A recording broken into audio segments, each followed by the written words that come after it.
webinar. The Florida League of Cities is happy to host today's webinar to provide a primer on President Surrency's priority, the Florida Regional Compact Initiative. Before we get started, I want to go over a few brief housekeeping tips. First and foremost, know that we are recording today's webinar, and the slides as well as the full conversation will be posted on the FLC website, and the slides emailed to all of the participants at the conclusion of the webinar. Available on your docking station on your desktop, you will be able to find the speaker bios that you can download as well as the flyer. And also using that docking station, there is a question and answer piece that you can submit your questions as you go. We will be kind of taking breaks in between each of the speakers to read off some of those questions. So as you have a question, write it down, submit it, and our moderator will be able to funnel those questions at the appropriate time. With that said, I want to go back to introducing today's moderator. Just know that at the heart of this initiative is a conviction that cities are stronger when they work together and speak from one voice. It's certainly a practice that we try to employ at all levels of our policy development, and to take this down to the regional level is an exciting prospect. And to help bring the President's vision to life, we have joined forces with Representative Kristen Jacobs, House District 96 down in Broward County. Representative Jacobs played a key role in the Southeastern Regional Climate Compact. You're going to be learning more about that today, as well as some other initiatives that are going on.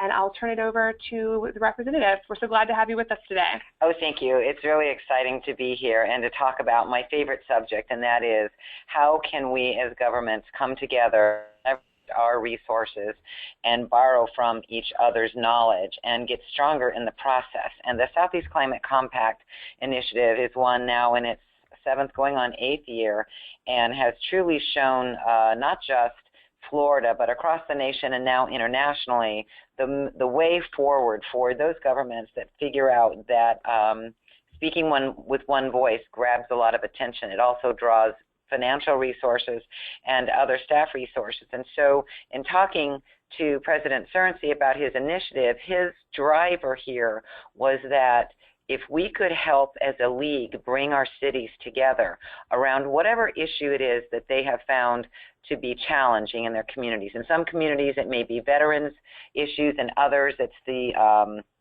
such as an IT divide, others it's water, and still others it's transportation. But the very foundation of the Southeast Climate Compact offers a way forward to take all of the challenges across the jurisdictional divide, across the ideological divide, sometimes partisan divide, and sometimes even generationally, how to take all these different points of view, put people in a room and bring them together so that they could actually move forward and get to the point where they can look backwards and see accomplishment. And at the end of the day, the most remarkable thing about how the Southeast Climate Compact became a national model is in fact not remarkable at all, because it's about learning to trust one another and spending time with one another, speaking in ways that are respectful, and learning to understand the other's point of view brings around a lot of opportunity. So the League I'm super excited to be joining the League, and the League is very committed to this process and bringing resources, not just through this webinar and many more to come, but also by visits that are happening now around the state by myself and President Surrency, as well as visits to our editorial boards, and then working with each of our groups of cities that have signaled interest in moving forward to figure out how they can better collaborate and join forces around, again, whatever issue it is that they've determined to be their area of challenge. And so today, to help us kind of understand how the national and international and state model, of which we're so proud, the Southeast Florida Climate Compact, how it came to be from the county perspective. It's a 4-county compact between Miami-Dade, Broward, Monroe, and Palm Beach County. So it's from that perspective as well as the city's perspective, and then nationally. So here to talk to us today are Dr. Jennifer Gerardo, who's with Broward County, Susie Torienti, who just left the city of Fort Lauderdale as their deputy city manager and is now gone in that same capacity over to the city of Miami Beach. And finally, Steve Adams, who is the director of strategic initiatives for ISC. And I'm going to be introducing each of them to you in further detail as their turn comes up on the panel. But first, I'd like to start with Dr. Jurado. One of the most amazing people I think I've ever met, and certainly someone who has mentored me. I think one of the best scientists I've ever found that speaks normal, so you can follow what she's saying and find when you walk away that you've really taken a lot of notes and you've learned a lot in the process. Jennifer is responsible for the countywide coordination of water resources policy, planning, and management activities, as well as the advancement of the county's regional climate initiatives for Broward County. She also is in charge of administration of beach and marine resources programs, the implementation of the county's urban lands enhancement program, and environmental monitoring activities.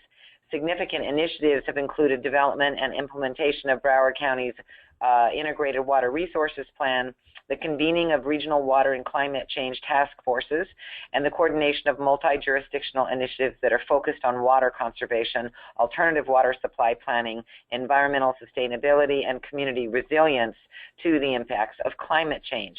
The current program efforts include integration of climate change and sea level rise in planning tools and process, renewable energy initiatives, advancement of diverse regional water projects, and activities relating to the implementation of the 4-county Southeast Florida Climate Change Compact, and that is exactly what she's going to be talking to us today about. And so with that, Dr. Jurado, I give you the floor. Representative Jacobs, thank you so much for the incredibly generous introduction. Now I'll actually have to be clear and articulate for the next 15 minutes. But thank you. It's my privilege to be a participant in the panel today and to help set the stage in terms of providing some of the introduction that brought the 4 counties here in Southeast Florida to begin to collaborate in a real intimate way on issues of, in our case, climate resiliency, and how that initiative ended up really being expanded and expansive to include really healthy, productive, and rewarding relationships with our municipal partners, so as well as others. So the next slide, please. Just in terms to help set the stage, for those who may not be familiar, Southeast Florida, we do generally tend to refer to ourselves as the 4 counties, as shown here in the image. Collectively, we include 110 cities, so it's quite a relatively small geographic area given the number of municipalities and the very dense population of nearly 6 million residents. And so in our case, we really appreciate that the vulnerabilities of our region end up having fairly significant, not just local, regional, but statewide implications because of the amount of people, the concentration of infrastructure, and the overall contributions of our region to state economics. But we also have some very unique characteristics, and some of these characteristics make us particularly vulnerable to climate-related impacts, including the fact that we have a lot of dense infrastructure in the coastal environment. We have a flat, low-lying landscape that makes us vulnerable to storm surge, as well as challenges with regards to managing water, especially dense rain events, and as well as vulnerable aquifers.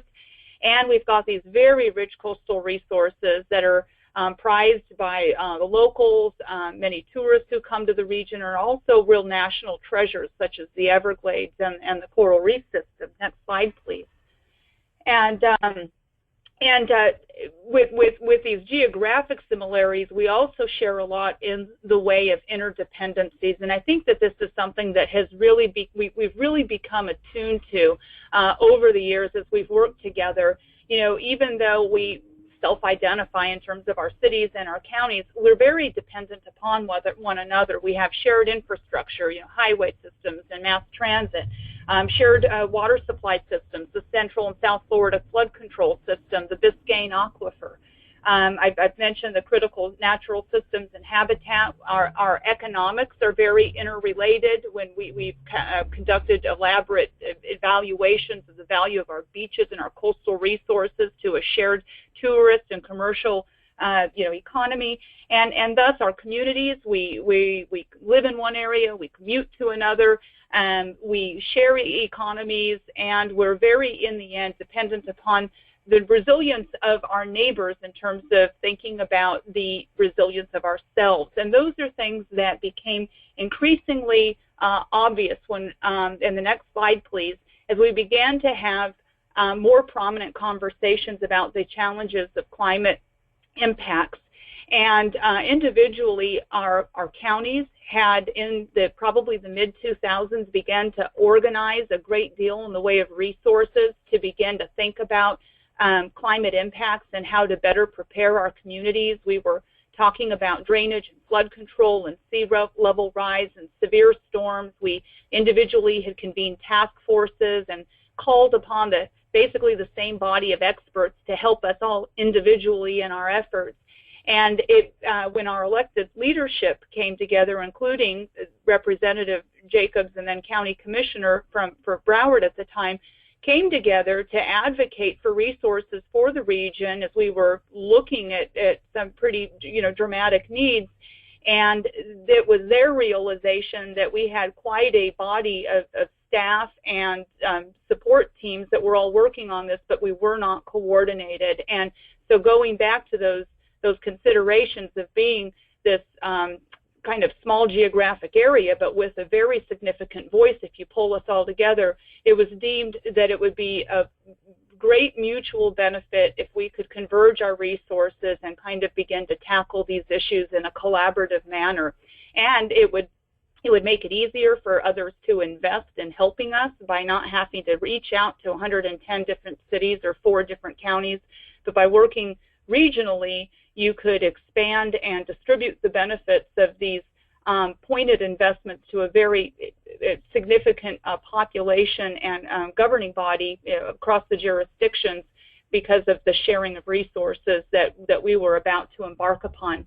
And so to kind of launch things, our leadership tasked our staff with pulling together a regional summit that would serve as kind of the foundational conversation about what were the challenges in our region, where did we have the benefit to work regionally, and how we might go about that process. It led to the unveiling of the Southeast Florida Regional Climate Change Compact, which was a fairly simple document that committed each of our counties to working collaboratively in some very key areas. And despite the simplicity of the document, it's really been a foundational sort of tether that's really helped to bring the community together in a positive way and really accelerating planning activities and making for a much more robust process along the way. So the next slide, please. What the compact document committed us to, again in that voluntary form, was to working together on policy collaboration at both the state and federal level, and in this case focused on energy and climate in large part, but also inclusive of a variety of interrelated environmental issues and others. Development of regional tools that would serve as a baseline for regional planning efforts, and this was key because prior to coming together we had individual sea level rise projections and individual vulnerability maps and individual baselines for emissions, and despite the fact that we share so much, there were quite a few disparities across just the several tens and then hundreds of miles in our region. So that was going to be a critical exercise. It also committed us to working together to develop a regional action plan, not that this would supplant any of our local efforts, but it would really focus on the things that we shared as a region and deemed to be of mutual benefit in terms of assuring a greater positive outcome by taking a regional approach.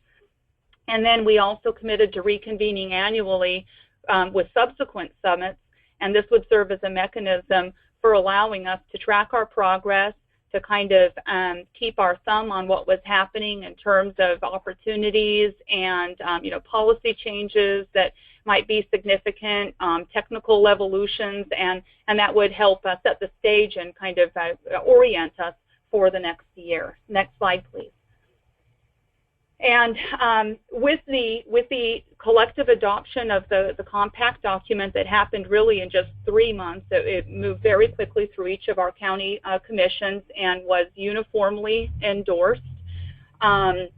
We then established a structure where staff were really largely tasked with, overseeing implementation, and we divided ourselves into some organizational teams that would organize around those key initiatives. I'll note that over the years we found that there are other needs that have also required kind of an organization of expertise, so we have allowed ourselves the flexibility to develop other ad hoc kind of work groups on an as-needed basis in order to be responsive on evolving issues.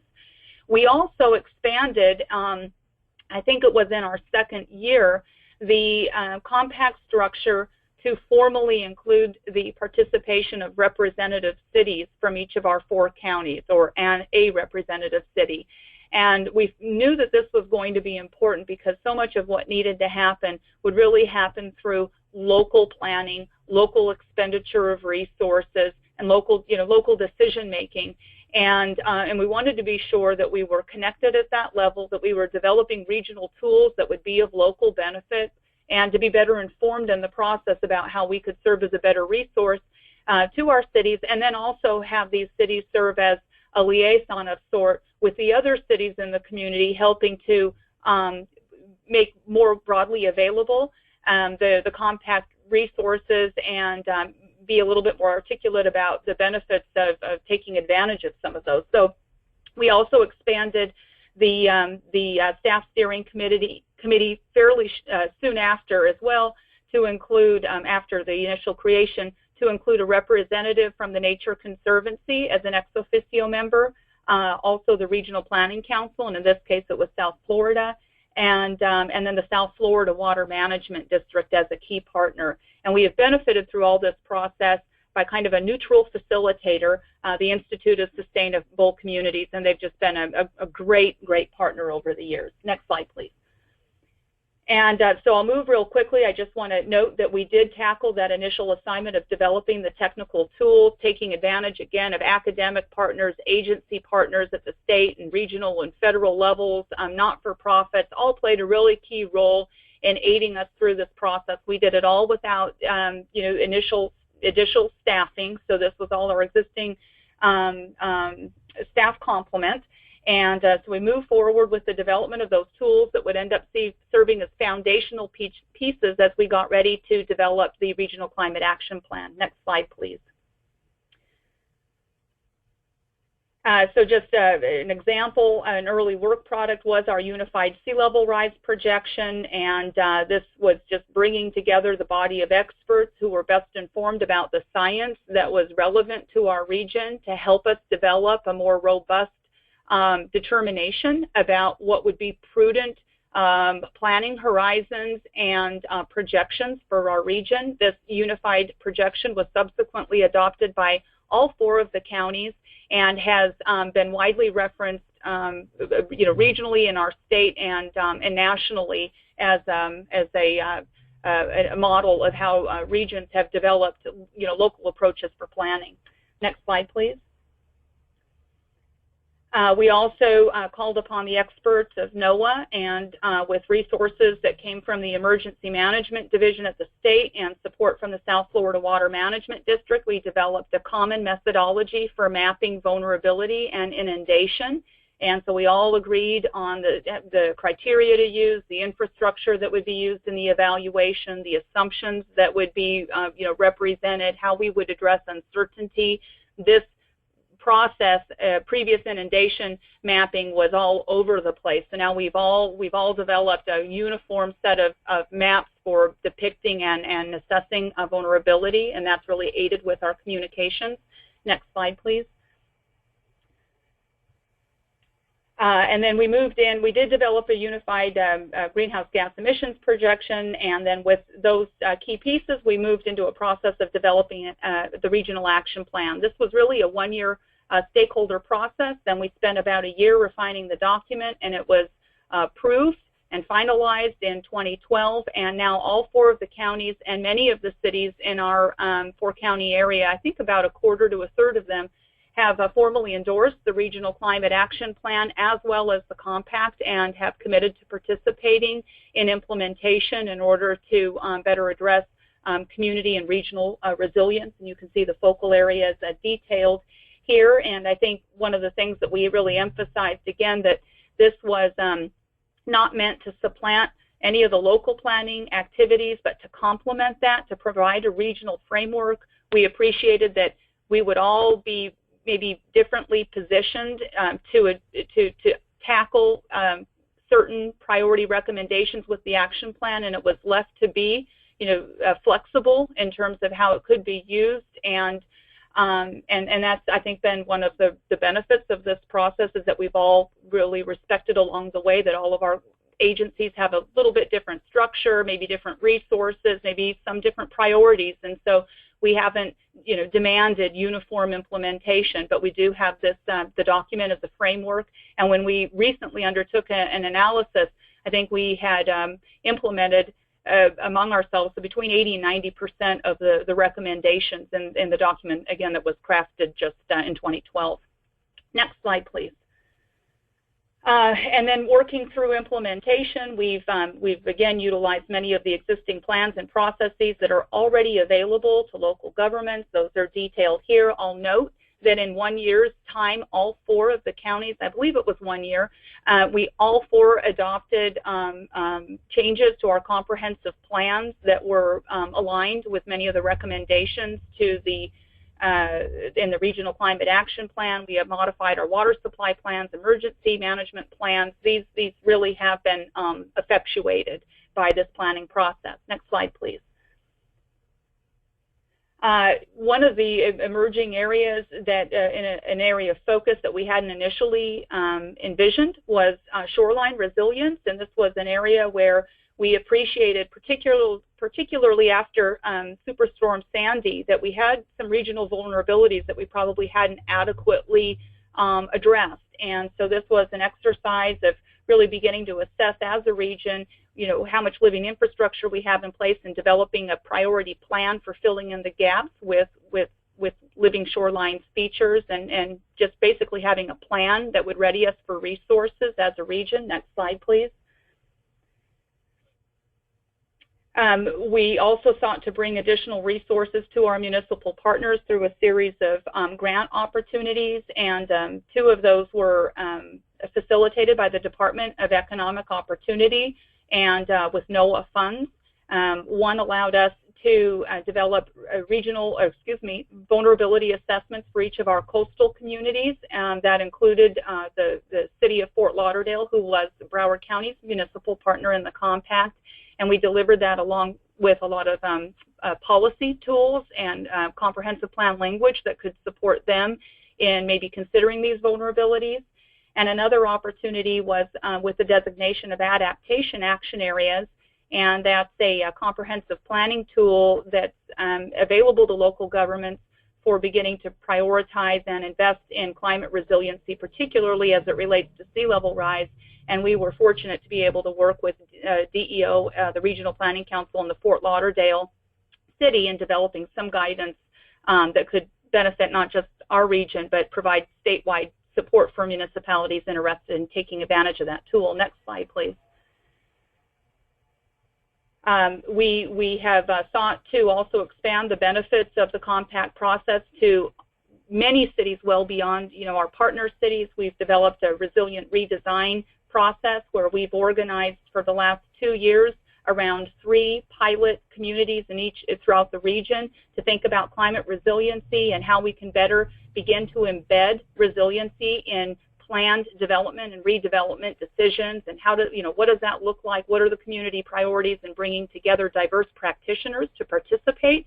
So it's really helping to infuse the thought process with creative design that I think is really embedded in practical solutions, and that's really been a very positive investment in our area. Next slide, please. And one of the other ways that we've sought to serve as regional resources is at the county level. Several of the counties have invested in very advanced hydrologic models, and in this process, the intent has been to scale these in a way that they can then be readily employed by the cities in a more refined level of analysis. And in the case of Broward, we actually did some initial pilot work focusing on the community of Fort Lauderdale and some others as well, but to begin to look at some of the very focused challenges of sea level rise on infrastructure and water supplies at the local level and at the regional level, and those are made available today. Next slide, please. And I'll note that the cities also provided cost share funding in that process, so that was another great collaboration.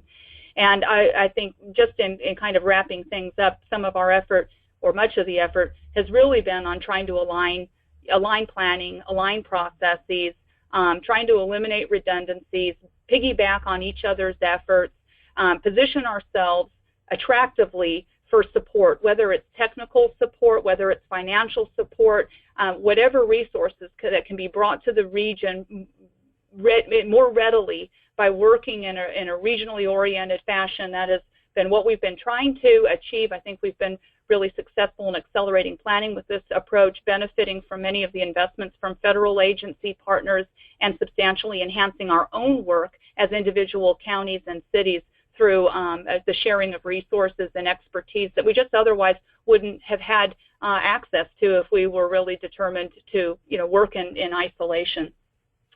And I know that we all freely call upon each other's staff with questions, and we recognize where there's expertise in the region and the value of taking advantage of that. The next slide. And so the summary that I would take from this process, and I think many of the partners in general all really well expressed, is that the compact process for us has moved us through a planning process that I don't think that we could have achieved if we had not had the benefit of regional collaboration and support. We've been able to bring in expertise well beyond our individual agencies so that the process has had reflected a more robust investment, quality work products, and I think a trust and confidence in many of the recommendations that are coming forward and really being embraced by our leadership. The models have been developed to be transferable. Every time we have an opportunity to bring resources in, we try to find a model whereby whatever that investment is, it has applicability to other areas in the region so that the benefits are not just localized. We've expanded access to resources, as I think I've described, many partnerships, most recently with the Florida Climate Institute, and that's been really a partnership worth celebrating. And I think that the whole process has really inspired innovation. No matter how much individually we think we're doing well, somebody else always has a really brilliant idea, and we're so appreciative of being able to take advantage of that and have the exposure to people who are also really committed to the issues and bringing creative energy to the planning and thought process. So that's also been reflected in the compact benefits, I would say. So with that, I will go ahead and conclude and turn it over to our next panelist. Thank you. See, I told you she's awesome. So thank you, Jennifer. We have time for a few questions, and some of you have been sending in your questions. So I'm going to start with one, Jennifer, and that is, you spoke about resources. Does the compact have dedicated funding and its own staff, and how is that funding, if you have it, how is it dedicated to throughout the 4-county region?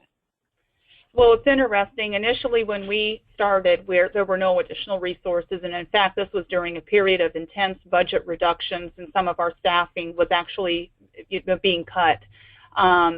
However, we were also successful in receiving some support through the Sustainable Communities Grant, and that allowed us to bring in some of the facilitated services of the Institute of Sustainable Communities. And so it wasn't direct funding coming to our staffing, but we did have the support of ISC probably within the second year.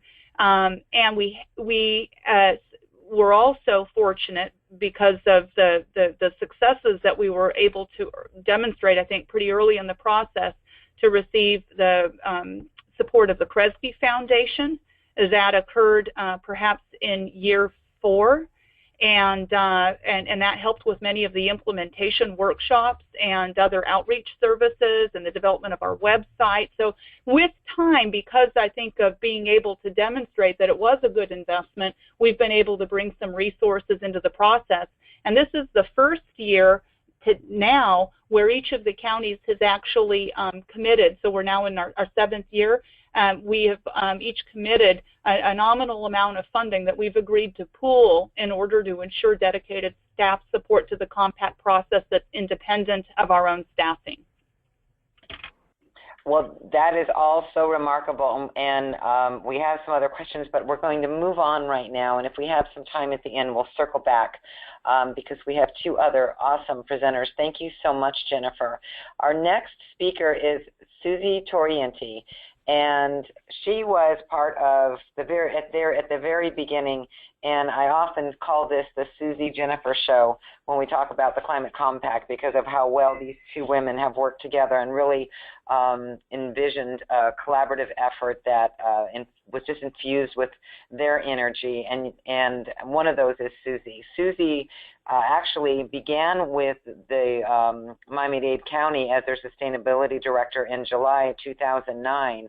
And by 2011, she had joined the city of Fort Lauderdale as part of their new management team focused on streamlining city services, initiating strategic management practices and performance and measurement systems, and integrating sustainability into city operations. She oversees sustainable development, transportation and mobility, public works, parks and recreation, and structural innovation. She's now serving as co-chair of the Infrastructure and Growth Leadership Pillar for Broward's 6 Pillars planning process. I want, as an aside, to say that through Susie's direction and urging, the city of Fort Lauderdale took on training all 2,000 of their employees in having them look and assess at their job every day, how would it be affected and mold into the climate action plan, which has been remarkable, but I think surpassed only by their last class. Over 50% of the class had students, if you want to call them students, who were city staffers from other cities throughout Broward County.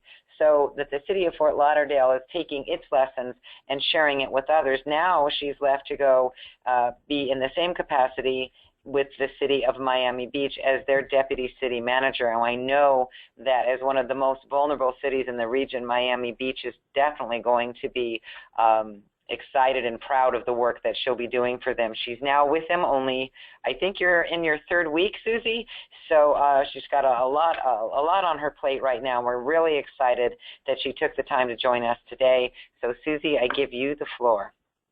Thank you, Representative Jacobs. It's certainly a pleasure to be here with you today, and of course with my other climate friends and colleagues, Jennifer and Steve. It's always great to share some space with you.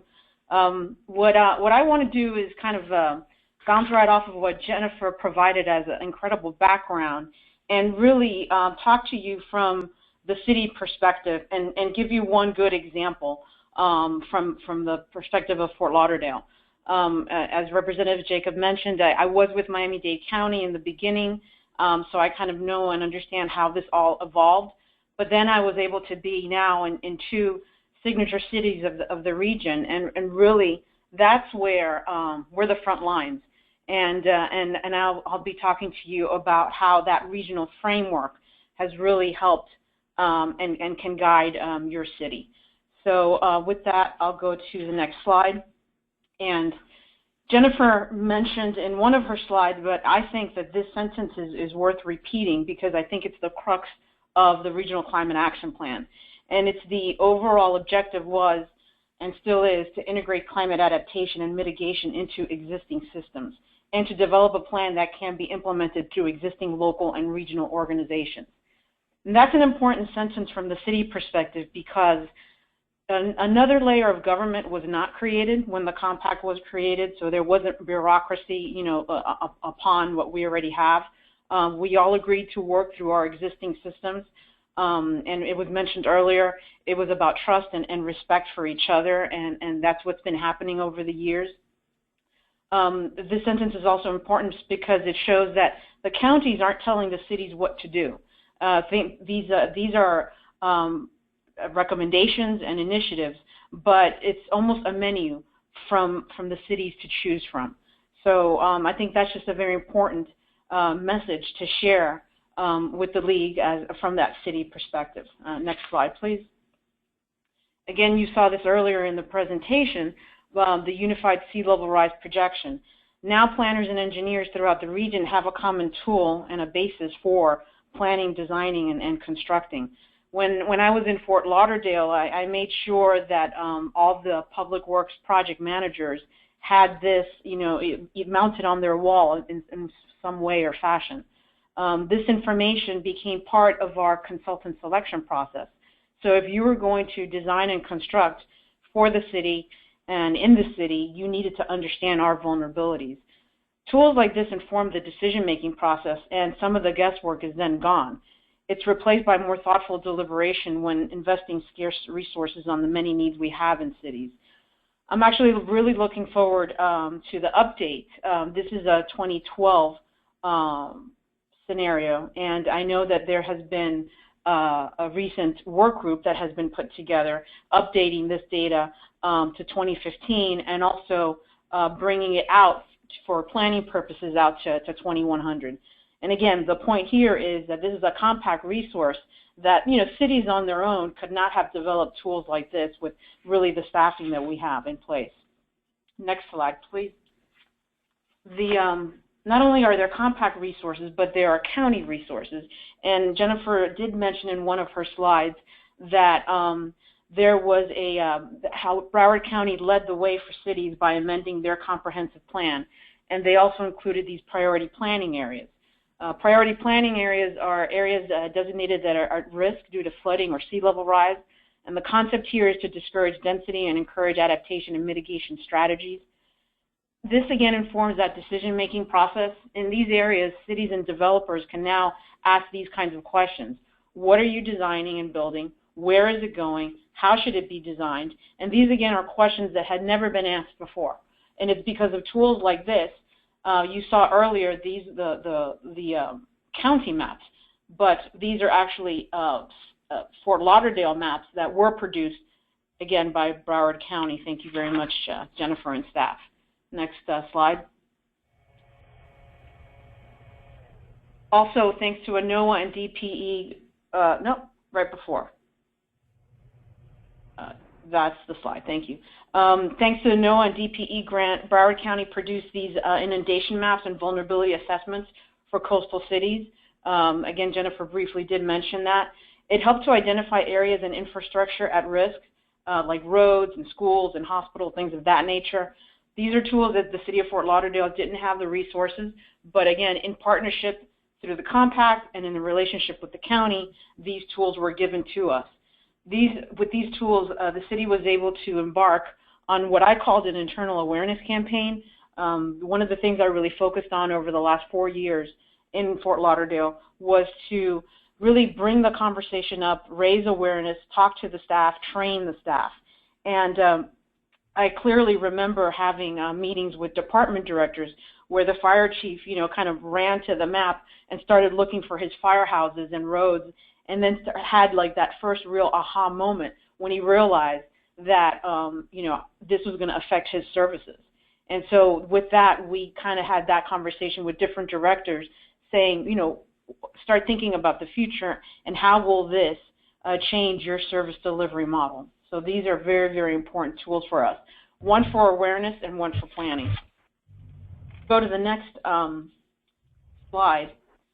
This is one of the Regional Climate Action Plan recommendations. I mentioned earlier that I think there's like 110 recommendations or so in the plan.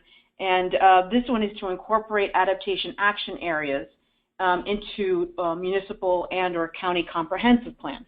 And what we did as a city is that we took those tools and resources. We took the sea level rise scenario, the priority planning area maps, the vulnerability assessments, and actually began to amend the city's comprehensive plan to include these adaptation action area sites.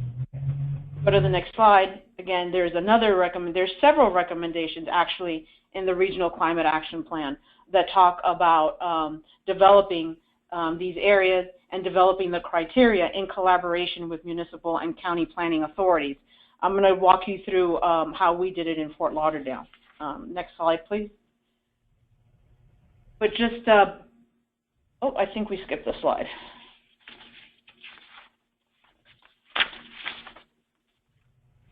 Nope. To the next slide. Okay. Nope, went too far. That one.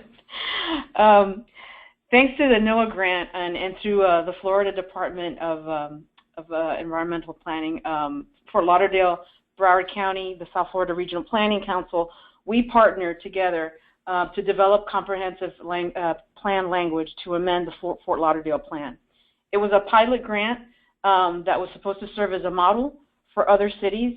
It was your typical long comprehensive plan process, but we took the opportunity of that length to have a very good outreach and educational efforts with our residents, with our staff, and with our elected officials that were ultimately going to vote on this.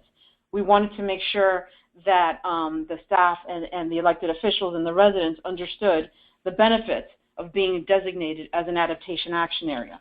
And I think Jennifer mentioned it earlier, but in simply stated, adaptation action areas are optional comprehensive plan designations for areas that are experiencing coastal flooding and that are vulnerable to related impacts of rising sea levels.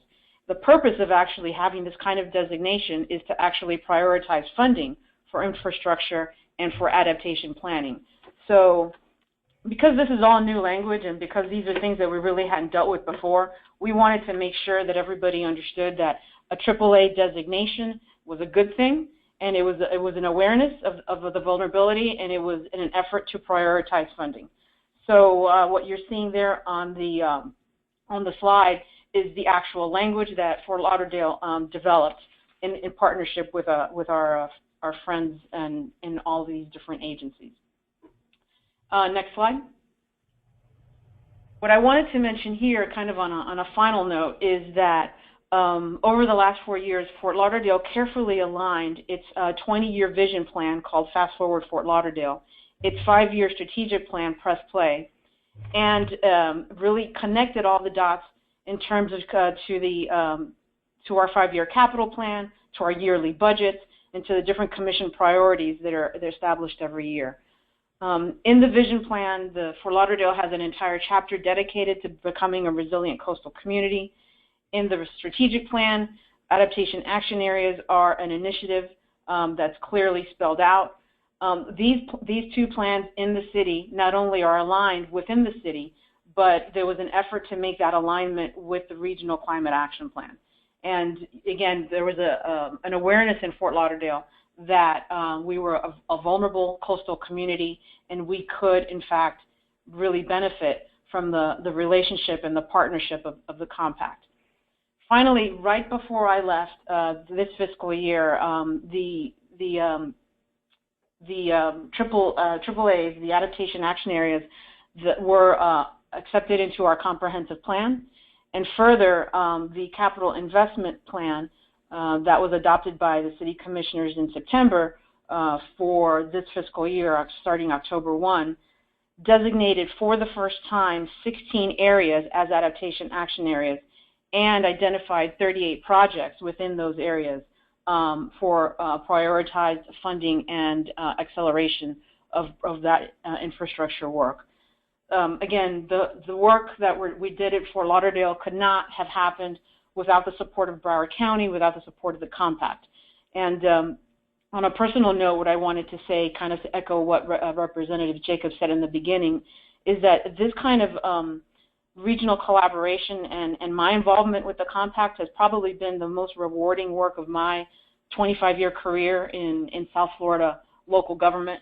And I think that it really is a model that can be replicated and has been replicated and it has been replicated not only here but internationally, and that could be an entire subject of another webinar, so I'll leave that as a teaser.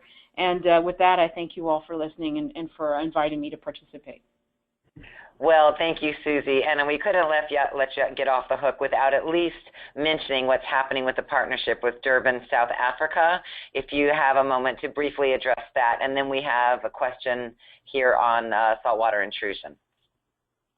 Sure. Through the ICMA City Links program, they link cities together to deal with issues at hand. And Durban, South Africa, chose Fort Lauderdale as kind of a partner city to understand and to really study our relationship with Broward County and our relationship with the Regional Climate Compact. So in 2013, Jennifer and I had the opportunity to visit Durban and share our experiences, talk a lot about what was in her earlier presentation, and talk about structure. Since then, the Durban delegation has come to us twice and attended one of our summits. I was in D.C. last month with Deborah Roberts from Durban on a panel, and I'm pleased to report that they have created their own compact in Durban with their 8 surrounding municipalities. It's modeled after the South Florida Compact, and I will be going to Durban once again next week.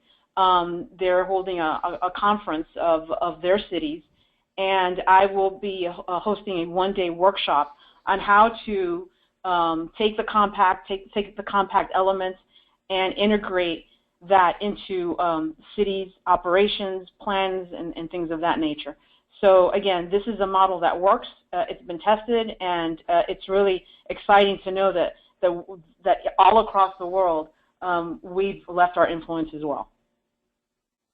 Thank you, Susie. That is such great news. And so one of the questions we have is on the issue of saltwater intrusion. And we know the saltwater line along Broward County and certainly the region's coastline is continuing to advance ever inland.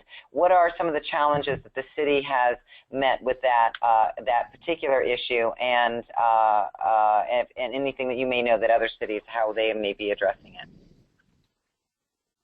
I think that might be a better question for Jennifer, given her expertise with the water issues and all that. Okay. Jennifer? Yeah, thank you for the question. It is a dramatic challenge. We have noted that the rate of sea level rise has contributed to an acceleration of that front about 2 times what we would have expected in the last 50 years. So it's moving rapidly inland, and we expect that we'll lose about 35 million gallons per day, or 40% of coastal well field capacity in the next about 50 years. With that, we have regionally participated in a very aggressive conservation program. We have launched for the first year funding as part of our capital budget to incentivize reclaimed water projects. We are also partnering regionally in seeking to advance the construction of a regional surface water reservoir, which involves collaborations with neighboring counties and many of our cities, and try to get that project lined up, just as many communities across the nation are scrambling to build reservoirs because we don't know how much water we have, and when it comes, it's coming in intense, either snow melts or rainfall events. We have to find ways to better capture, store, and conserve the water that's falling on our landscape. So that's another. We are looking, many of our cities are looking at relocating well fields, and the models that we've developed with cost share participation of many of our coastal cities are being used to inform those decisions. Thank you, Jennifer. Okay, we are going to move on, as we are rapidly running out of time, to Steve Adams. I have had the pleasure of working with Steve for many years, and he has been that third party that really has enabled the 4 counties to kind of speak for our needs as individual counties, the freedom to do that, because we had the Institute for Sustainable Communities and Steve's calm guidance to help us across, bridge some of that divide. He is the Director of Strategic Initiatives for the ISC's Urban Team and works with other ISC staff, global thought leaders, as well as state and local leaders across the United States and in Southeast Asia to identify and catalyze breakthrough opportunities to advance urban sustainability and resilience. Steve also leads key components of ISC's climate change adaptation and resilience programming to build on the capacity of local leaders in addressing the impacts of global climate change. Steve has acquired a diverse technical background over more than 2 decades in the public and nonprofit sectors with experience in marine fisheries, regulatory compliance and enforcement policy, sustainability indicators, and energy policy. Over the last 10 years, Steve has focused increasingly on climate change mitigation and adaptation issues at the state, regional, and local levels in dozens of communities across the United States. Since leaving government in 2009, Steve has led community-based and sector-based adaptation projects in the Pacific Northwest, helped catalyze the Southeast Florida Regional Climate Change Compact as a model for regional scale adaptation, and co-founded the American Society of Adaptation Professionals to serve as a community of practice for practitioners working in various subfields of climate adaptation. From 2007 to 2009, Steve served as an energy and policy advisor to Florida Governor Charlie Crist and as staff director for the governor's action team on energy and climate. Previously, he served as the policy director for Florida's Department of Environmental Protection, where he led agency-wide policy development on issues ranging from ocean protection to energy to information technology. And also in 2002 to 2003, he served as the U.S. EPA a senior advisor to Administrator Christine Todd Whitman's environmental indicators.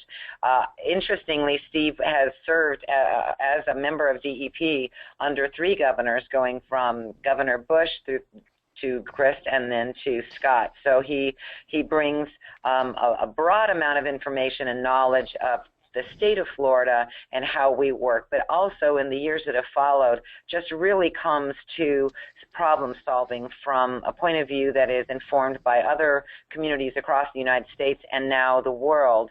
And I'm super excited to have him with us today to kind of tell us, as wonderful as we think the Southeast model is, there are other great examples happening around the country, and I'm eager to have him inform these conversations. So, Steve, with that, I'll give you the floor. Thank you so much, Representative Jacobs. I'm delighted to be with you. And I want to commend President Surrency for his foresight in launching a regionalism initiative at the Florida League. I think as we look nationally, as we look internationally, we're seeing a greater focus on metro regionalism beginning to emerge. And just, I'm showing you the Cityscope headline here in Montreal, just published earlier this week, as 82 municipalities in the greater Montreal area are beginning to look together and thinking regionally in terms of what they're doing. Metro regions are increasingly becoming the economic unit of analysis in global economic trade patterns. It's really metro areas that are competing with each other. There's a long history of metro regional planning and service delivery over 100 years within the United States on a wide range of issues. Land use and certainly transportation planning at the regional scale has become even a creature of federal programming, but increasingly we're seeing regional collaboration around emergency management, economic development, and then certainly within the last 20 years, sustainability and resilience considerations at the urban scale have matured in rapid form, and we're seeing increasingly just within the last few years a growing awareness of the need to add a regionalism lens to really help advance sustainability and resilience. In fact, we think it's vital. Next slide, please.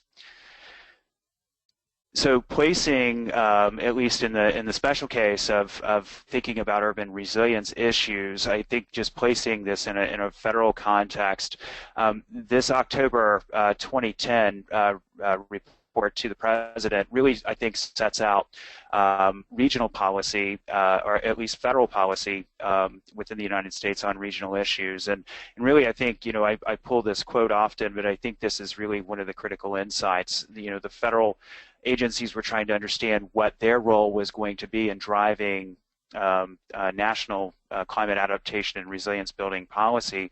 And there's a recognition that at the federal scale, as on the greenhouse gas reduction side, it's much easier to think about what federal policy ought to be. But on the resilience building side, it's much more challenging, because when you begin to think about the kinds of impacts that that we're already beginning to see, they vary quite dramatically, from drought in the desert Southwest, for instance, in the Greater Colorado River Basin, to issues we're seeing in California, are very different from some of the actions that are happening. So recognizing that national policy needs to be informed by this real regional understanding of how specific impacts are going to accrue and what the policy drivers are going to really be responsive to that. So, really the kind of upshot of federal policy making over the last few years on resilience has been that the feds will take lead on doing adaptation and resilience building for their assets. So for military bases or for national forests and national parks, the feds are in the lead. But for everybody else, for states and localities and for the private sector, the feds have decided that they're going to provide technical resources and to really try to provide a science basis to provide the information needed for all of the other independent decision makers. Next slide, please. So, and if you would advance the bullet points for me, I think this is one of those animated slides. So this creates some policy challenges, right? If the feds are going to provide resources, technical resources, how do you localize across 50 states, over 3,000 counties, and over 19,000 municipalities nationally? So certainly the federal agencies don't have the resources to do one-on-one technical support with all of the individual local governments. And what is the appropriate scale for thinking about these regional impacts? Is it at the city level? Is there some scale that's perhaps smaller than a state but bigger than individual metro regions? And in fact, are there particular ways of organizing the work or the analysis that really helps you understand that the impacts to one system, say transportation, will certainly have impacts to other systems like energy provision or food provision that come into a major metro area? And how can we build mechanisms that enable multiple jurisdictions to collaborate with each other? So horizontal, across cities to cities, cities to counties, but also vertical from local to state to national and perhaps even international mechanisms. And then finally, is there a way to create structures that recognizing that a resilience building initiative is something that really needs to be measured on the decadal scale? And so certainly individual terms in office for particular elected officials, it's really remarkably important to create continuity across those, particularly in the light of term limits as we now experience them. So are there mechanisms that really enable kind of decadal scale type initiatives to flourish? Next slide, please. So based in large measure on the experience, remarkable experience and remarkable opportunity that I've had to work with amazing local leadership in South Florida in developing and implementing the Climate Change Compact there. In my role at ISC, began really seeing kind of parallel emergence of other regional collaboratives. So along the same time period that South Florida was coming together through a compact, 4 other metro regions in California began similar kinds of efforts. San Diego and Los Angeles were 2 early examples, followed by Sacramento and the Bay Area as well. So in recognizing that there was this emergent kind of good idea, this co-evolution as it were, we began to think about what we could do at ISC to really help scale this up. And so late last year we convened teams from 12 metro regions around the country, 11 at the kind of metro city scale, and another team from the New England states, based in large measure on the fact that there's not really functional county governments there, but the state to municipality relationship really in many respects mirrors what elsewhere in the United States looks more like a county-city relationship. So we advanced and are continuing to work with these 12 metro regions, and these 12 really, from the resilience perspective, are the initial cases where we're seeing regionalism for resilience begin to emerge. Next slide, please. So at ISC, as part of our effort, have begun to support this Resilient Regions initiative. And so this past, just a few months ago, we've published this Regional Resilience Primer, and we've put it out on the basis of what we've observed and learned from the 12 cases that we're providing. We're providing ongoing peer learning and support for these 12 regions, and in some instances we're providing direct technical assistance, as we are in South Florida. And specifically, we're working in Boston and Puget Sound and with the New England states to help them advance their regional efforts. Next slide, please. And so, Jennifer showed you a version of this, and I think, what we're really wanting to point out is that, there are opportunities for collaboration at this regional scale, but within that you see different levels of implementation. And so you tend to see in this kind of circle, and certainly this has been the experience of the compact, is that the expertise emanates up, and developing a regional set of analyses in the analysis phase, and then in the regional planning process, much of the effort is kind of pushing up toward the regional level. And this is where we see real efficiencies with state and federal resources coming in, nonprofit and academic resources really expanding the pool of talent and understanding and getting the robust outcomes, as Jennifer has talked about. And then when you flip onto the implementation side of actually trying to take the recommendations for the regional plan and make them actionable, it really begins to come back down, as Susie talked about, where implementation happens in large measure at the county level, at the municipal level, and often within individual agencies within a city enterprise. Move forward, please. Next slide. So to talk about the different kinds of collaboratives, and I think this is another key point, we see a diversity of different kinds of collaboratives. And not to get academic on you, but we see this typology of 3 networks, I think, really helps. The basic network, the connectivity network, is really about just helping people understand what others are in their region are doing. And we see some of the collaboratives that are really just working at this. It's really kind of a learning network. And then as you progress upward to the production network at the end, that's really where you're coming together like the compact to produce joint materials to really realign resources in a way to coordinate action. And when, often networks will progress from a connectivity up to a production network, which is the most robust kind of collaborative, but these other functions are still present there. And depending upon local conditions, depending upon the issue in which regional partners may wish to talk about, any one of these is a good place to start. And I think this just helps people understand maybe what it is they're trying to accomplish and how best to organize around it. Next slide, please. So time is tight here, I see, and I'll continue to try to move through this as quickly as possible.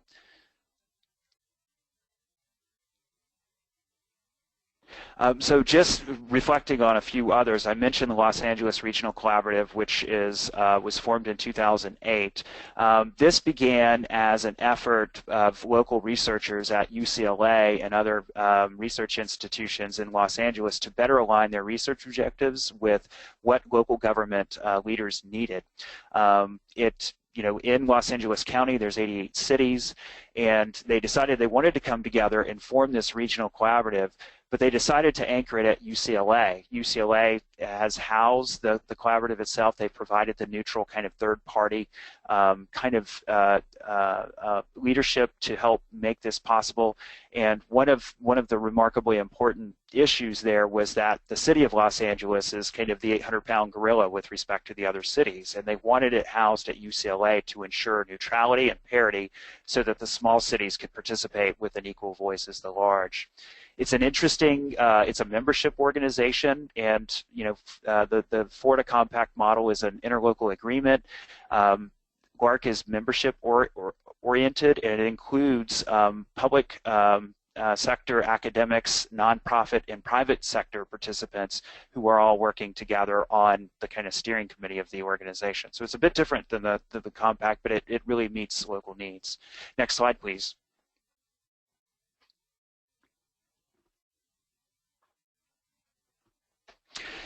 Another emergent activity here is within the state of Florida is the Public-Private Regional Resiliency Initiative, or P2R2, which just was formed late last year and launched formally earlier this year. And the Regional Planning Council in Northeast Florida has served as the anchor institution. But I think what's remarkable about this case is that it really is a private sector-led initiative. The steering committee is composed of executives from local banks and insurance and from real estate, with some nonprofit and public sector engagement as well, and they're working in the greater Jacksonville area, and their objectives are to really, I think, really try to focus on how they can brand Jacksonville as a resilient region and achieve economic development benefits associated with that. So they're currently very focused on their outreach and engagement to try to really raise the profile of the issue locally, and certainly with private sector leaders engaging on the issue and helping to carry that conversation forward is quite remarkable. And another major issue that they're focusing on right now is kind of what are the public-private financing opportunities that they have available to them to make some of the specific infrastructure investments and other kinds of investments that Jennifer and Susie have already talked about are underway in South Florida. Next slide, please. Another example of successful replication from Florida, this past May in Boston, the Metro Boston Climate Preparedness Commitment came forward. The City of Boston has been working on issues on resilience for some time, and as has the state of Massachusetts, and they've really done some path-breaking work over the years. But there's a growing recognition that in the Metro Boston area that they needed to do a great deal more of the kind of collaboration that we've seen in South Florida. So in May, the Metro Area Planning Council, or MAPC, and the Boston mayor convened a summit at which 14 mayors in the metro region signed on to their version of a compact, which was modeled in large measure on the South Florida compact itself. And they are now very early in their process, and they're going through the kind of initial organization process that the South Florida experienced back in 2010, creating a steering committee, developing a work plan, and their current focus right now is to help those cities that haven't yet developed vulnerability assessments to advance those, but to do so in a way that each individual municipal vulnerability assessment plugs into and complements a parallel effort to develop a regional vulnerability assessment as well. So another replication of South Florida, this time in Boston. And next slide, please. So in parting, certainly I think we all know that regional collaboration is hard work. These would be exceedingly common if collaborating regionally was easy to do, but increasingly, and I think we see this, it's essential for urban sustainability and resilience. People live in one municipality, they commute to work in another, their kids go to school in yet another, and we see this kind of interchange in all of our metro areas. And certainly as metro areas begin to think about economic development and sustainability issues, it really does raise the bar that working regionally pays tremendous benefits. I think the points that both Susie and Jennifer have made about thinking about regionalism, and one of the big barriers is, the perception that one is giving up local control. But I think, a key design consideration is to think about regionalism as really enhancing rather than supplanting what each individual jurisdiction is doing, and that is through a trust-building process, as all have said before. And, I think in my very, very quick run through of some of the places that I've talked about, you've noticed that each of these regional collaboratives or compacts are different in the way that they're formed. So one size really doesn't fit all. The South Florida model will work exceedingly well in South Florida, but it isn't necessarily precisely the prescription for what all other places should do for the issues that they're concerned about, or in terms of how to structure the work. So we're seeing this everywhere we're working across the country and in Asia as well, that whatever regionalism emerges is really the form and function of that is going to differ from place to place. And finally, I think we're seeing increasingly, certainly in the urban and resilience and sustainability field, that there is this growing trend towards regionalism. And I think President Surrency's focus on this issue is really very strategic for Florida municipalities, because I think first movers in this space really will have competitive advantages economically as well as from a resilience perspective. And finally, I think that concludes the slides, and I'm grateful to you all for the opportunity to present. Thank you so much, Steve. And one of the things I neglected to say at the beginning is we are able to go over our time, as those of you that are watching the clock know that we are a little bit over our allotted time, but there are several questions that have come in, and we want to be able to embrace those questions because I think they're very illuminating to those who are participating quietly on the other end. And so, Steve, I think a great two questions for you. The first is what is the best way to get organized? The best way, I think, I think certainly from a practical matter, having some really good senior staff engage in some initial conversations, as well as some enlightened elected officials working together. But I think initially to get started is really to kind of begin to understand what common issues one shares across many different jurisdictions.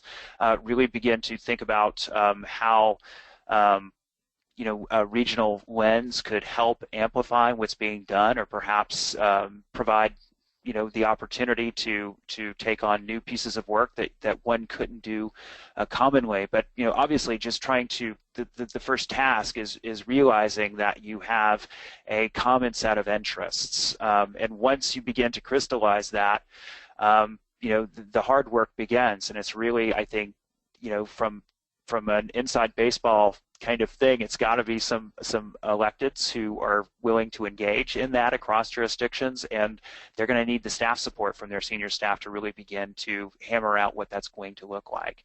And so, before the first summit in South Florida, there was a flurry of activity to really begin to negotiate what the compact agreement was going to look like. And it was really through that process, which was the initial kind of trust building process that came forward. So really kind of I think getting very focused about what the common interest is for regionalism, what the issues are, and then beginning to think through a work program in terms of how you're going to work together. I think those are all the critical first steps. And then I think it also helps to have identify someone who can play a neutral facilitator role. If you have a trusted partner, an academic institution, as we've seen, a regional council, an NGO, whatever it might be in different places.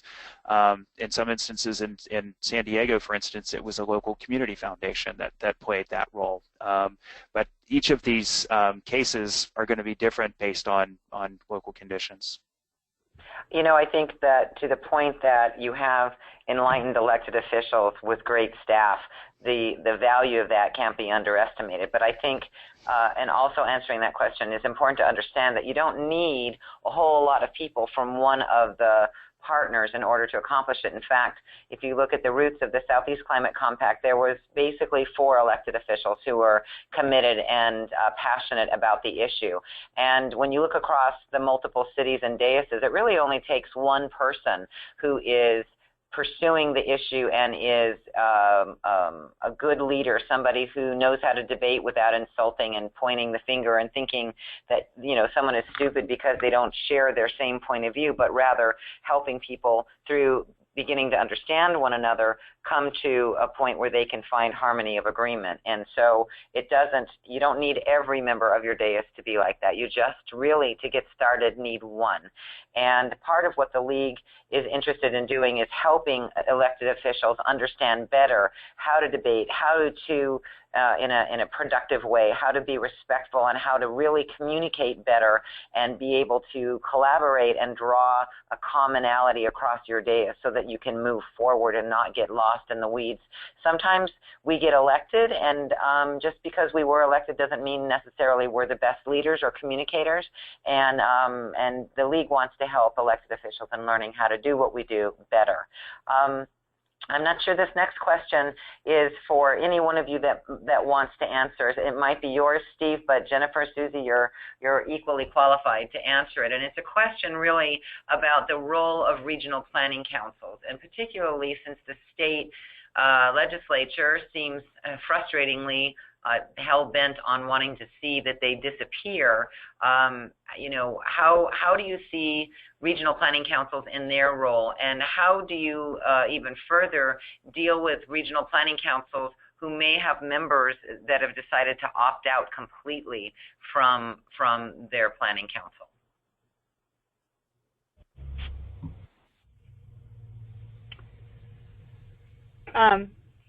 Well, Jennifer? Okay, what was the first part of the question again about serving as a peer? Yeah, as you know, where did in the Southeast Climate Compact, our regional planning council came along kind of late in the game and became very valuable as we move forward. But in other parts of the state, it may be that the regional planning council is the driver. And so, you know, I guess what do you see as that role? How have regional planning councils evolved? And in particular, there are some regional planning councils where their own counties that are within their jurisdiction are opting out. And so for communities that might want to rely on a regional planning council, but in fact find themselves in a position where it's opted out, what would be a suggestion for them for that convening partner, the one that, for example, Steve's, the ISE fills? Mm-hmm. Yeah, well, I think that in our case, over the course of the compact process, we've found really immense value in the partnership with the Regional Planning Council. But you know, oftentimes it is about the individuals. In our case, having Jim Murley there as the executive director during the last several years and being so very well connected. Sometimes it's just having other people who are out there in the community who are attending meetings and are hearing things and can just bring that information back because they've got a different network, and Jim has been, in the Regional Planning Council in our instance, really a great asset because of all of his diverse positions, but his real familiarity with the landscape. So it wasn't about relying, in our circumstance, relying upon the Regional Planning Council to do the organization, but what a resource for us. In other communities, I think that the Regional Planning Council, like up in the Jacksonville area, has been a great organizational resource. But if the RPC isn't there in that capacity, I think that we have really great models with not-for-profits, with community foundations, with the academic partners. There are academic partners who operate as part of the RESA institutions. I can't remember what RESA, the acronym, stands for, but it's regional something. And in other parts of the country, the RESA institutions are serving as those organizational hubs. So I think that there's diversity in the approaches that can be used. It is about feeling it out a bit, seeing where you've got a receptive partner, somebody who's as enthusiastic as you is, ideal, and seeing the, it's going to be locally dependent, I think. Well, thank you, Jennifer, and thank all of our panelists for joining us today. There is so much more information that each of them could have taken up, not just 1, but maybe 2 hours in sharing their stories. And so their contact information will be, and their bios and so forth, are going to be posted on the webpage, as well as all of the presentation materials that were online today you will be able to find on Monday. Email copies of the presentations will also be able to be sent out as well. So we thank all of you for joining us today and hope that the League of Cities can help continue to take this model that has been set forth by the wonderful people involved in the Southeast Climate Compact and take it statewide and tackle whatever issues that a community is deciding are the issues of concern. We know ultimately that the vulnerability of the state of Florida and the need for us to become to share our resources and become trusting of each other is really important to the overall health of our state. And the fact that the League of Cities has taken a bold step in this direction through President Surrency's initiative is just remarkable. I'm again super excited to be a part of it and want to make myself available to any city or anyone else that is interested in finding out how they can follow in our footsteps. So with that, we thank you all for joining today and look forward to hearing from you soon. And thank you to all our panelists.